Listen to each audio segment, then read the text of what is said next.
I decided to get into distribution for a little while, so I became a territory manager. And I think part of that, I think I was ready to try something different. I was getting a little bit burnt out, but I think I also was kind of intentional about it because I was like, well, worst case, I learned something, So maybe I get into distribution for a year. I'll get to meet contractors all over the state. I'll get to see operations, make friends. For people that don't know, when you say distribution, you mean distribution of the parts and equipment? Yeah, so the dealer is the contractor, and the dealer buys their equipment typically from a distributor, unless they're a very, very large operation. They may buy direct.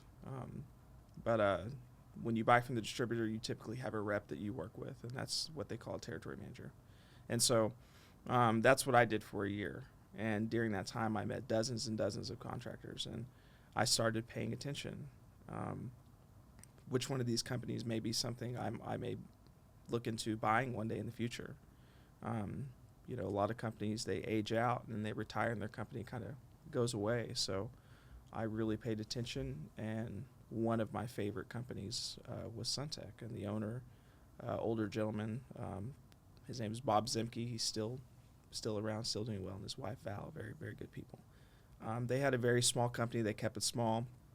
I think the most they ever did in a year was around $800,000 or something like that, which is a good, successful, small HVAC business in Oklahoma at least.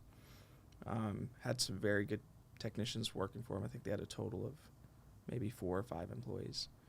And I kept in contact with him and many others throughout the years, and I finally got the call from him one day, and he said that he wanted to retire.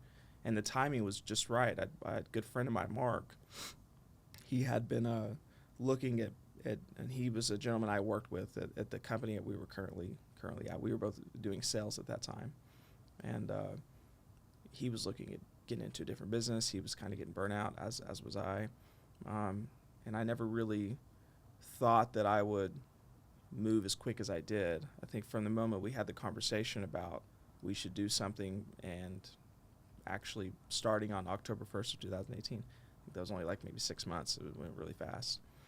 But he was through his church. He'd spoke with a good friend of his, and his friend was like, "You guys should just go start a heat and air company." And he told me about it, and I was thinking, "That's crazy."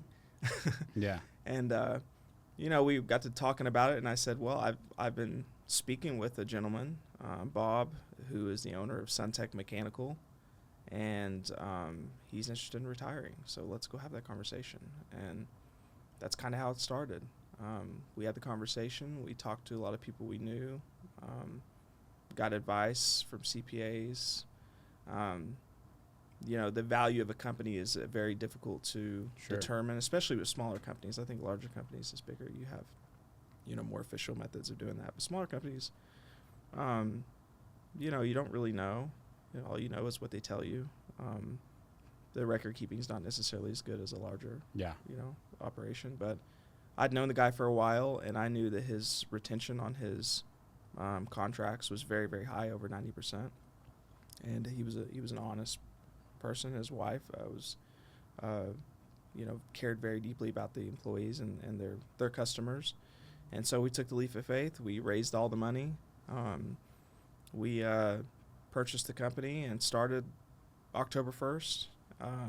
The first 30 days, we did what we knew best. We went out and we went to market. We started selling equipment. We started getting the phones to ring more. We started calling on the existing customers.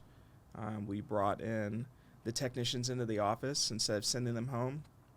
And we gave them a phone and said, these customers better than anyone. Yeah. Let's call them, Yeah. Let's offer them a special, tune-up deal or whatever we need to do to get you guys work. And what year was this? You said this was October 18.